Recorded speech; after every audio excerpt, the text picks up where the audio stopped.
High friends, welcome back to my channel রসনার আস্বাদন। রসনার আস্বাদনে আপনাদের সকলকে স্বাগত। অনেকেই এঁচড় কাটতে পারেন না বা বেশ সমস্যায় পড়েন কাটতে গিয়ে। তাদের জন্য আমি আজ এঁচড় কেটে বটি পরিষ্কার করার সহজ পদ্ধতি টিপস সহ শেয়ার করব। আশা করছি ভিডিওটি আপনাদের উপকারে আসবে। একদম অনুষ্ঠান বাড়ির স্বাদে কীভাবে এঁচড় চিংড়ি বানাবেন সেটাও আজ আমি শেয়ার করব। ভিডিওটি শেষ পর্যন্ত দেখার অনুরোধ রইল। এখানে আমি একটা গোটা এঁচড় নিয়ে নিয়েছি আর একটা বাটিতে একটু নুন আর হলুদ দিয়ে জল নিয়ে নিয়েছি। প্রথমে সর্ষের তেল আমি হাতে ও বটিতে ভালো করে মাখিয়ে নিলাম। এবার আমি এঁচড়টা প্রথমে বোটার দিকটা কেটে ফেলে দেবো, কিছুটা ওই দিকটা সেদ্ধ হয় না। তারপর একটু মাঝ বরাবর এটাকে কেটে নেব।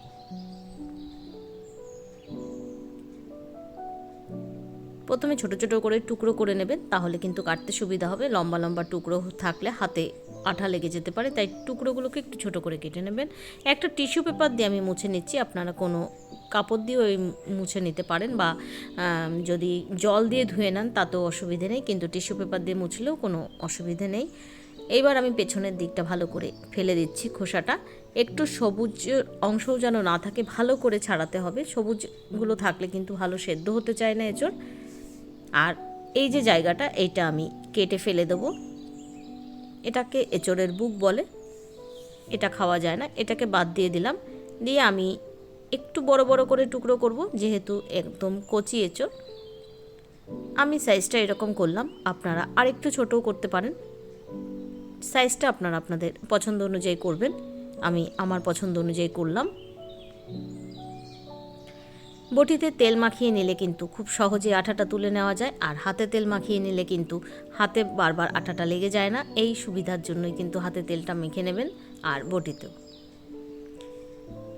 সবুজ অংশগুলোকে কিন্তু বারবার বলছি ফেলে দেবেন, না হলে কিন্তু এঁচড়টা ভালো সেদ্ধ হবে না, রান্নার পর কালো হয়ে যাবে। একই রকমভাবে আমি এঁচড়টা কেটে নেব।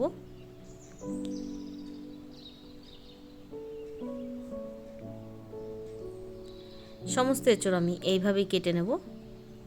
আর নুন হলুদের জলে যদি এঁচড়টা রাখেন তাহলে এঁচড়ের কালারটা সুন্দর থাকে, না হলে কিন্তু কাটতে কাটতে এঁচড়টা একটু কালচে হয়ে যায়, কারণ এঁচড়ে কষ আছে।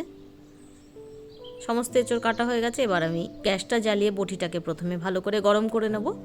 এইভাবে গরম করে নিয়ে একটা যে কোনো খারাপ কাপড় দিয়ে মুছে ফেলে দেবেন, বা আমি টিস্যু পেপার দিয়ে করছি, এরকম করে করে যেটা দিয়ে মুছবেন সেটা কিন্তু ফেলে দিতে হবে, কোনো কাজে লাগবে না। তাই একটা খারাপ কাপড় নিয়ে নেবেন, নিয়ে এইভাবে বটিটা পরিষ্কার করে নেবেন। খুব সহজেই দেখুন একদম কিন্তু পরিষ্কার হয়ে গেল, কোনো ঝঞ্ঝাট ছাড়া। এইভাবে যদি আপনারা করেন, এঁচড় কাটা এবং বটি পরিষ্কার করাটা কোনো সমস্যাতেই দাঁড়াবে না। এবার একদিকে আমি গরম জল বসিয়ে দিলাম, দিয়ে তার মধ্যে সামান্য নুন হলুদ দিয়ে দিলাম।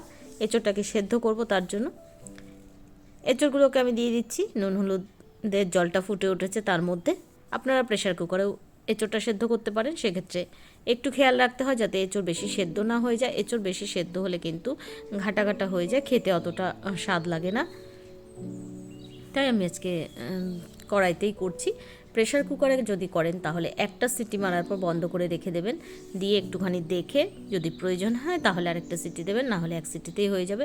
আর প্রেশার কুকার তো এক একজনের এক এক রকম থাকে, তো সেক্ষেত্রে সিটিটা একটু নিজেদের খেয়াল করে দিতে হয়।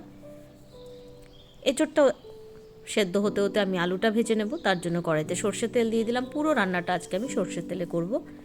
এঁচড়ে কিন্তু একটু বেশি তেল লাগে, কিছু করার নেই, কারণ এঁচড় কম তেলে রান্না করলে অতটা সুস্বাদু লাগে না খেতে। একটু সামান্য নুন হলুদ দিয়ে আমি আলুটাকে ভেজে নেব। আর এঁচড়টা কিন্তু সেদ্ধ হতে একটু সময় লাগে, 20 থেকে 25 মিনিট কিন্তু এঁচড় সেদ্ধ করতে লাগে। তাই এঁচড়টা সেদ্ধ হতে হতে আমি কিন্তু বাকি কাজগুলো করতে থাকবো। আলুটা হালকা মানে সেদ্ধ হওয়ার জন্য আমি ঢেকে দিলাম। ঢেকে ঢেকে আলু ভাজলে আলু খেতেও ভালো লাগে, আর আলুটা ভালো সেদ্ধ হয়ে যায় ভেতর থেকে। আলুগুলোকে তুলে নিলাম। এবার আমি চিংড়ি মাছগুলোকে ভেজে নেব। এখানে 600 গ্রাম চিংড়ি মাছ আমি খোসা ছাড়িয়ে নুন হলুদ মাখিয়ে রেখে দিয়েছিলাম, কারণ এঁচড় কাটাটা দেখিয়েছি, তো চিংড়ি মাছও কাটা দেখালে ভীষণ বড় একটা ভিডিও হয়ে যেত, তার জন্য চিংড়ি মাছটা আমি কেটে ধুয়ে পরিষ্কার করে নুন হলুদ মাখিয়ে রেখে দিয়েছিলাম। চিংড়ি মাছটাকেও আমি ভেজে নিচ্ছি ওই আলু ভাজার তেলেই। চিংড়ি মাছটা ভাজা হয়ে গেছে, এবার আমি তুলে নিচ্ছি। আর উপর দিকে দেখে নেব এঁচোড়টা কতটা সেদ্ধ হলো। এঁচোড়টাও আমার সেদ্ধ হয়ে গেছে, আমি দেখিয়ে দিচ্ছি কত সুন্দর সেদ্ধ হয়েছে। দেখুন হাত দিয়েই চাপলে গলে যাচ্ছে, বুঝতেই পাচ্ছেন কত সুন্দর সেদ্ধ হয়েছে। এবার মশলাটা তৈরি করে নেব। তার জন্য এখানে আমি 2টো টমেটো পিওরি বানিয়ে নেব। 1 teaspoon Kashmiri red chilli powder আমি টমেটোর মধ্যে দিয়ে দিলাম। পিওরিটার কালারটা দেখবেন কত সুন্দর আসবে। দেখুন কত সুন্দর পিওরির কালার হয়েছে, টমেটো পিওরি। এটাকে সাইডে রেখে আমি আরেকটা মশলা তৈরি করে নেব। তার জন্য মিক্সার গ্রাইন্ডারের জারটার মধ্যে আমি দিয়ে দিলাম 2 ইঞ্চি আদা, 10 কোয়া মতো রসুন, মিডিয়াম সাইজের 2টো পেঁয়াজ, কয়েকটা কাঁচা লঙ্কা, ঝালটা আপনাদের স্বাদ অনুযায়ী দেবেন। সামান্য একটু জল দিয়ে আমি পেস্টটা তৈরি করে নিলাম। এর মধ্যে দিয়ে দেবো আমি 2 টিস্পুন ধনের গুঁড়ো, 1 টিস্পুন জিরের গুঁড়ো। এটা দিয়েও আমি সামান্য জল দিয়ে আবার একটু পেস্টটা তৈরি করে নেব।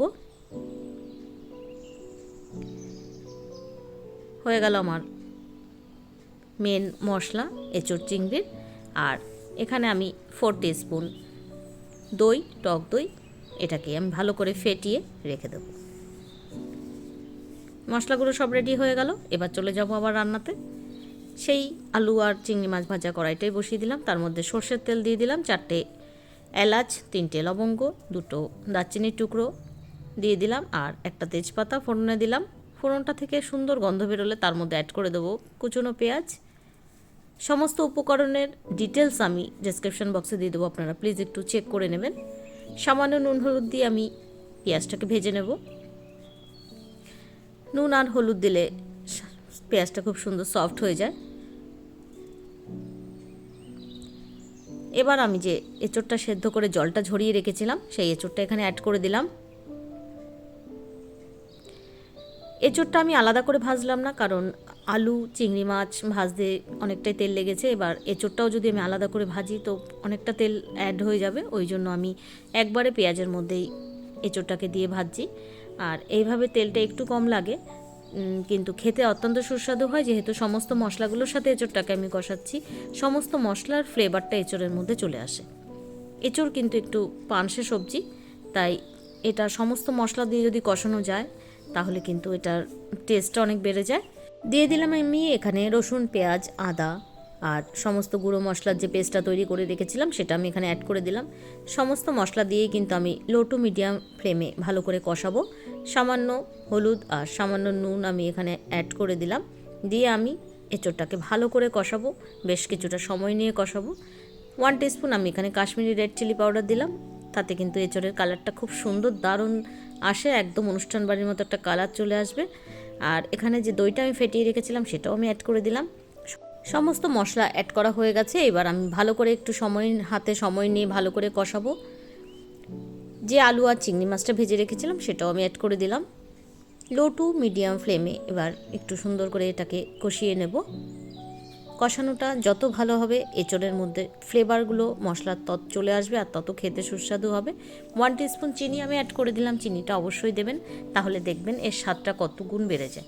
4টে গোটা কাঁচা লঙ্কা আমি অ্যাড করে দিলাম, কারণ এঁচোড় চিংড়ি একটু ঝাল ঝাল হয়। ভালো করে আমি কষিয়ে নেব সমস্ত মশলা দিয়ে। এবার আমি এখানে কিছুটা গরম জল অ্যাড করলাম, আর মিক্সার গ্রাইন্ডারের জারটা ধুয়েও কিছুটা জল আমি অ্যাড করে দিলাম। টোটাল 3 কাপ জল আমি এখানে অ্যাড করেছি, কারণ এঁচোড় চিংড়িতে তো খুব একটা ঝোল হয় না, তো সেই ক্ষেত্রে একটু কম জল দিয়েছি। এবার ভালো করে আমি এঁচোড়ের সাথে জলটাকে মিশিয়ে দিলাম। কিছুক্ষণ হাই ফ্লেমে ফোটাবো, তারপর কমিয়ে রেখেও 10 থেকে 15 মিনিট আমি এঁচোড়টাকে রান্না করে নেব। আর মাঝে মাঝে একটু নেড়ে দেবো এঁচোড়টাকে। কেমন সেদ্ধ হলো এঁচোড়টা সেটা দেখে নিই একবার। সুন্দর সেদ্ধ হয়ে গেছে, দেখতেই পাচ্ছেন। রান্নাটা আমার হয়ে গেছে। এবার আমি এর মধ্যে 2 টিস্পুন ঘি অ্যাড করে দিলাম। ঘিটা দেবেন, দেখবেন খুব সুন্দর একটা স্বাদ হবে। আর 1 টিস্পুন গরম মশলা আমি এখানে অ্যাড করলাম, যেহেতু আমি একটা গোটা এঁচোড় রান্না করেছি অনেকটাই পরিমাণে, তো সেক্ষেত্রে আমি 1 টিস্পুন গরম মশলা অ্যাড করলাম।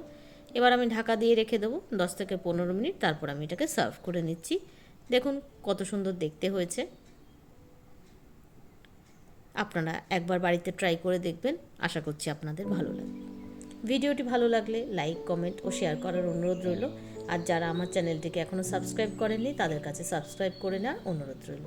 পাশে থাকা বেল আইকনটা অবশ্যই প্রেস করে দেবেন যাতে আমার লেটেস্ট আপডেটটা আপনারা পেয়ে যান। ভিডিওটি শেষ পর্যন্ত দেখার জন্য অসংখ্য ধন্যবাদ। ভালো খাবেন, সুস্থ থাকবেন। নমস্কার।